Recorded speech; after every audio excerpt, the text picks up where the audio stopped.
Hi, everybody. I'm Dan Wells. I write horror, fantasy, and science fiction, and I talk about games on the internet. Today, we get to talk about a lot of my very favorite things, all combined into one. First of all, Zorro. I love Zorro.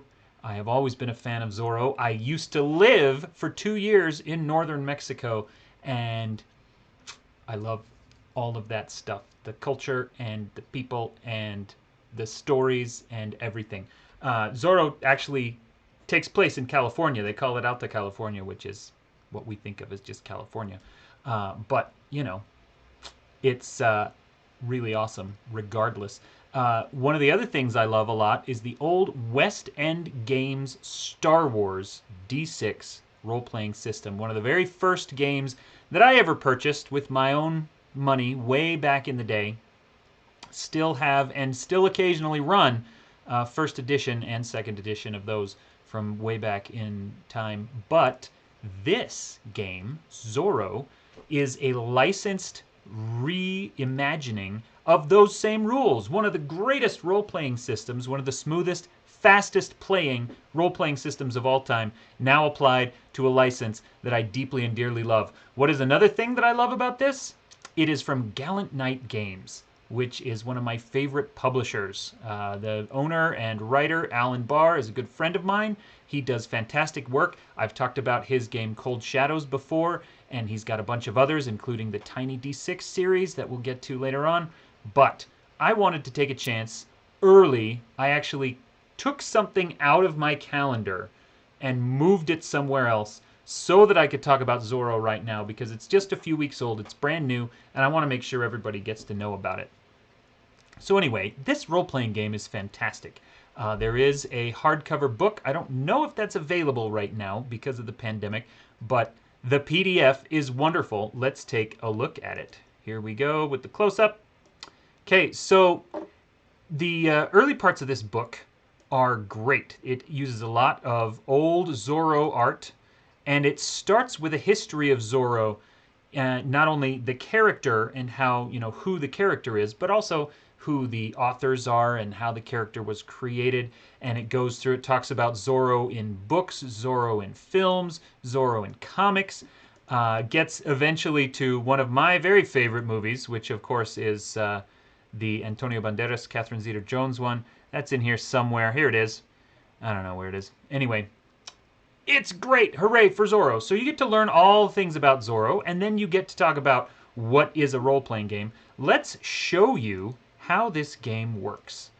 And, okay, you know what? The best way to do this on a single page is actually to jump ahead to one of the characters. So is this, yep, Quickstart Characters. So similar to the way that old D6 Star Wars worked, you can create a character whole cloth, or you can grab one of these character templates. And we're just going to go with, let's see here, Brave Doña and Don, because this is, that's kind of who Zorro is, right? So this takes place in the time when Alta California, what we think of as California, was still a part of Spanish Empire and had not yet gained independence from Spain. And then there is also, it covers the time briefly after when it had gained independence from Spain, but was still considered part of Mexico. And who Zorro was, is he was a Spanish don, which is like a nobleman, and he was fighting for independence for the Mexican and other native people who owned the land and lived on the land, but, or rather didn't own the land. They lived there, they worked there, they were the ones who had the best claim to it, but legally, politically, financially, it belonged to the Spanish Empire. And the Spaniards came through and they established a bunch of governors, they established a bunch of missions, they basically really disrupted the entire area, and that's kind of the history of most of Latin America, Mexico, Central and South. But in this particular area, we have the character of Zorro. Zorro has always been the fight for the little guy, stick up for what's right. He is, in our culture, one of the earliest examples of the masked vigilante superhero. And very, very Batman-ish. In fact, Batman, Bob Kane has said in interviews that he kind of overtly based Batman on Zorro. The idea that there's the super rich guy who goes out at night, dressed in black, covers his face, and fights for justice and fights for the little guy, fights for the poor. So you've got all of that superhero stuff, all of that Robin Hood stuff set in a northern Mexico with a bunch of sword fighting, and it's great. Anyway, so Brave Doña and Don here. Every character has 5 attributes, and each attribute is related to 4 skills. So you have agility, brawn, knowledge, perception, and charm. And then each of those comes with a number of dice. So this character, the Brave Doña and Don, has 3 dice in agility. Okay? And the agility skills are acrobatics, marksmanship, melee, and sleight of hand. Now, when you create a character, if you're going to use one of these quick start characters, you basically grab this, and then you get 7 dice to distribute between your skills. So let's, every skill he has here, every agility skill, starts with 3 dice. You roll your 3 dice, and depending on how high of a number you get, that's what you're able to accomplish. It has difficulty numbers. You roll the 3 dice, you add them all together. If you pass the difficulty number, hooray for you. Let's say that we want to turn this into kind of the swashbuckling Zorro character.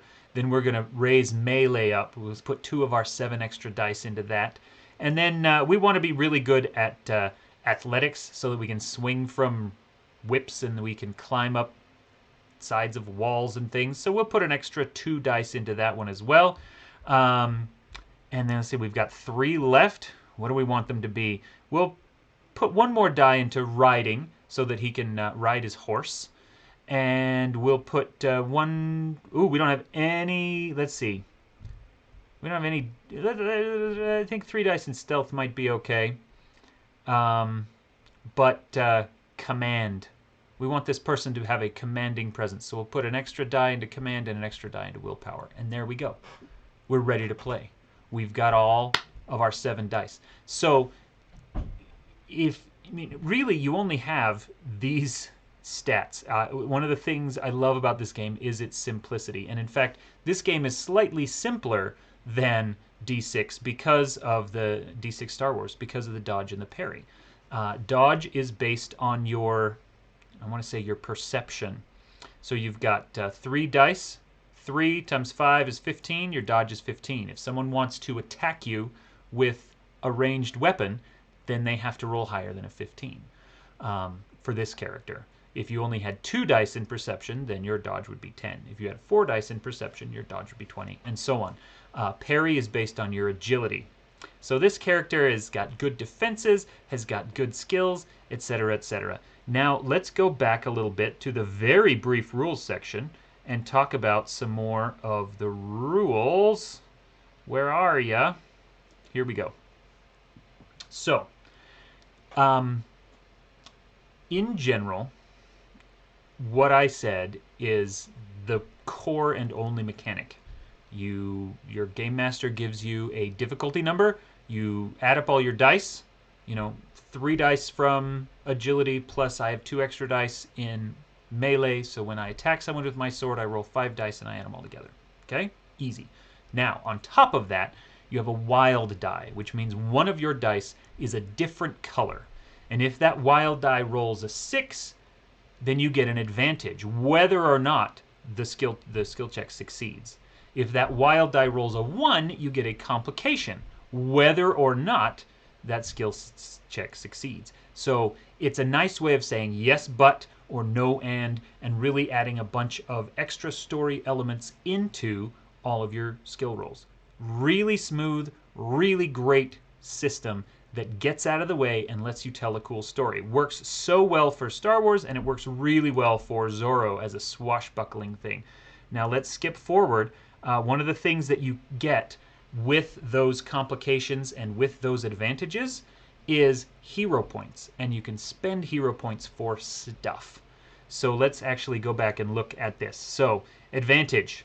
When an advantage occurs, the player has the following options. If the action would be successful and an advantage occurred, then you gain an exceptional success and 1 hero point. And an exceptional success just means you get something amazing. You not only succeed, but you succeed really, really well. Um, if the action would not be successful, but an advantage occurred, then you can have your wild die explode. And then you can also get a hero point. So that's kind of how those work. And complications are similar.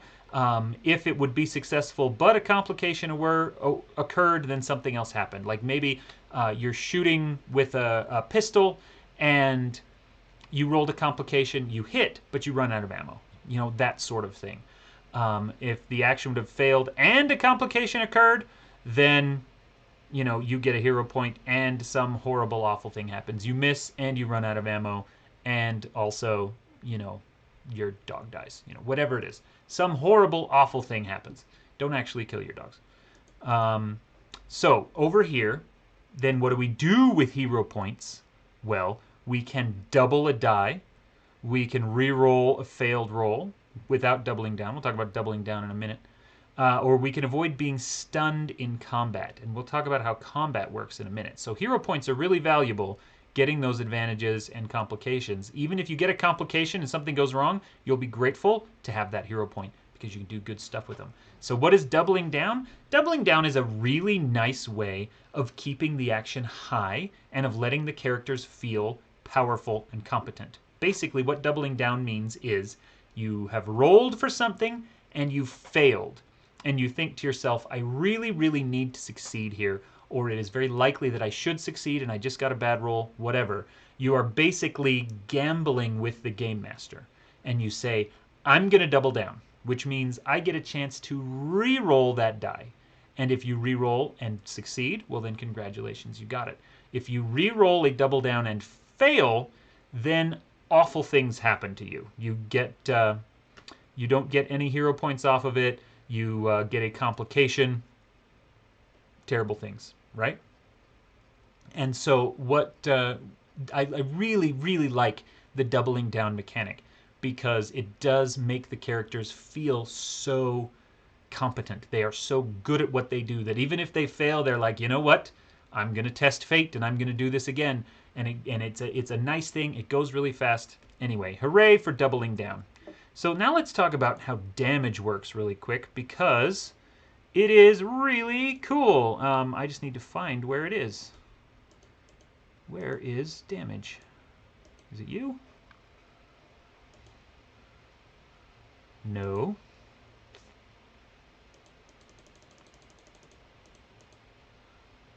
Maybe right here? Using skills, rolling things, combat actions. Here we go. Okay. So, when you are attacking, okay, you are either going to be making a melee attack or a marksmanship attack, which is ranged. And either way, you roll and you're trying to beat the target's dodge or parry. And when you do, then you roll damage. And you don't have damage points. What you'd have are damage levels. Okay, so look at this right here, okay? So, let's say that I am attacking you with a sword, then I'm going to roll my own brawn, or you roll the weapon's damage dice against the target's brawn dice. And if their brawn roll, which is their defense roll, if that is greater than the damage roll, they're stunned. They didn't take any damage, but you did attack them, and you get something cool. Good job. If your damage roll is greater than or equal to their brawn roll, then they're wounded. If the damage roll is greater than or equal to the brawn roll, and the brawn roll got a complication, then they are mortally wounded. And that's pretty much it. The different levels are, you're totally fine. You are stunned, which means you fall prone, you can't do anything. You are wounded, which means you fall prone, you can't do anything. And your dice are all reduced by 1. If you are incapacitated, you fall prone and you're unconscious. And then mortally wounded means you fall prone, you can't do anything, and you have to be healed and you might bleed out. So, super simple. That sounds like a lot. But in play, it goes so fast because you roll the dice. You don't have to worry about counting hit points. You don't have to worry about other things.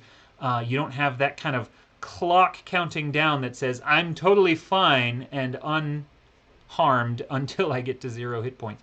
What you do have instead is this guy is doing really well and I might lose, and as soon as I make a bad brawn roll, you know, this sword or this pistol or whatever is going to get me.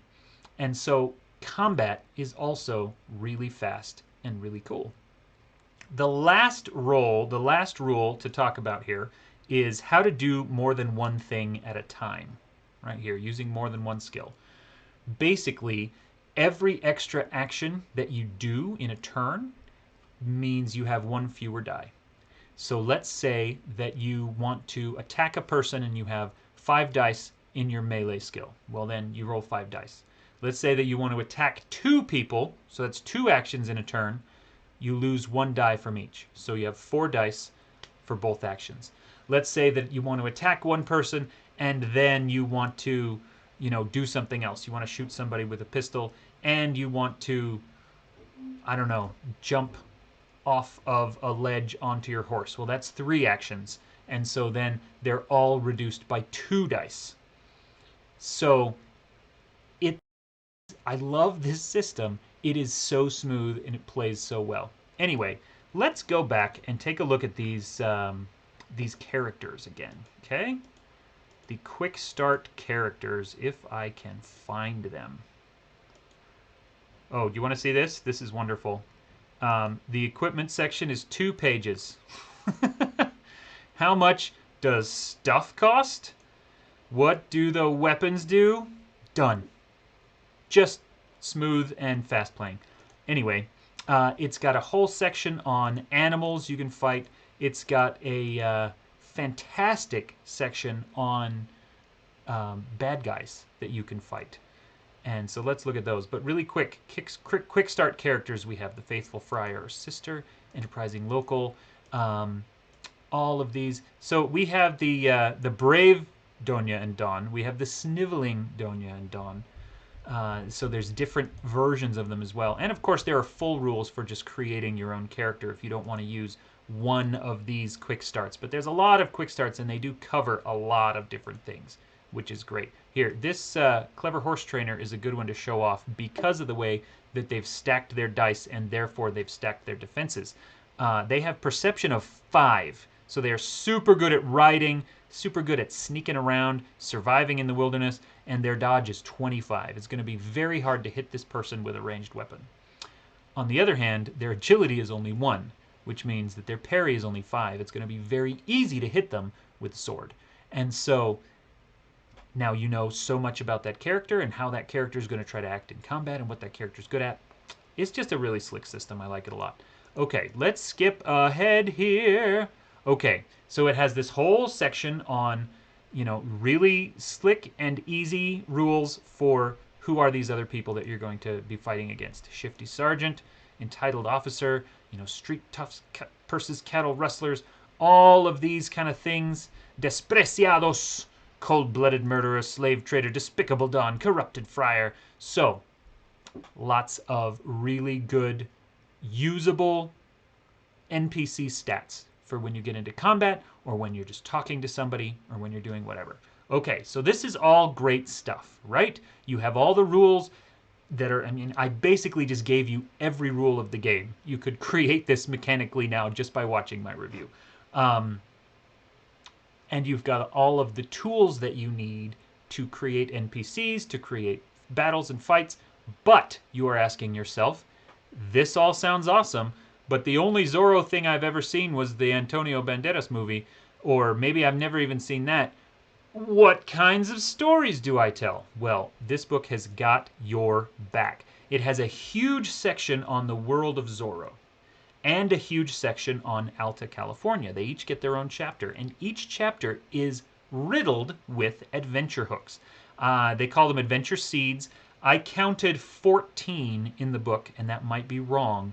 I may have missed one, but there's a lot. And so as you're going through, first it will give, and it has them all in this same structure. You know, there's a hook, episode 1, 2, 3, and 4, and they're all interspersed with the information. So as you're going through and you're reading about, well, what is it like to be Zorro? What kind You know, what makes Zorro a good person, what makes Zorro an interesting character, what makes a good Zorro story. You're reading all about this, and then interspersed in there, you'll be like, oh, well, here's another thing. We just talked about how he's helping people. Well, here's an episode about helping people, right? And you go through, and some of these are, there's a ton of information about the missions, ton of information about what it was like to live under Spanish rule. And then here, this is a fun scenario, the Cursed Altar of Mission San Fernando, because it has two options. You can play this as a straight non-supernatural, or you can make it an actual ghost story, depending on whether you want supernatural elements in your Zorro story or not.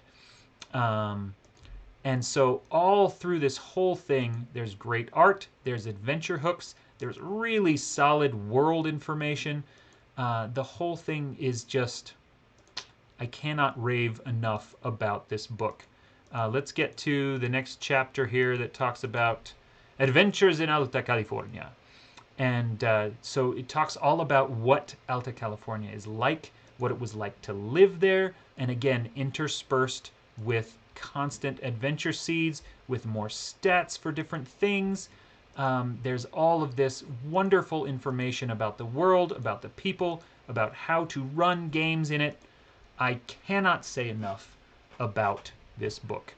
So anyway, I feel like at this point I'm just kind of pointlessly gushing and saying over and over, you should buy this book and play it.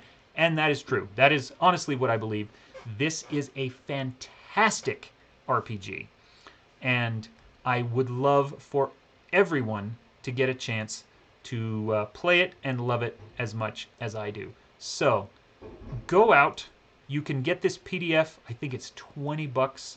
It's on DriveThruRPG. It's on, it's on the Gallant Knight website. Absolutely phenomenal game that is well designed, well produced. You've seen the PDF. It's totally gorgeous. The art's great. The system is not only a great system, but a system that is perfectly tuned to this style of storytelling, which is what really, really gets me excited about an RPG. So, Zorro, the role-playing game from Gallant Knight Games. Buy it and love it, and I will see you on my next review.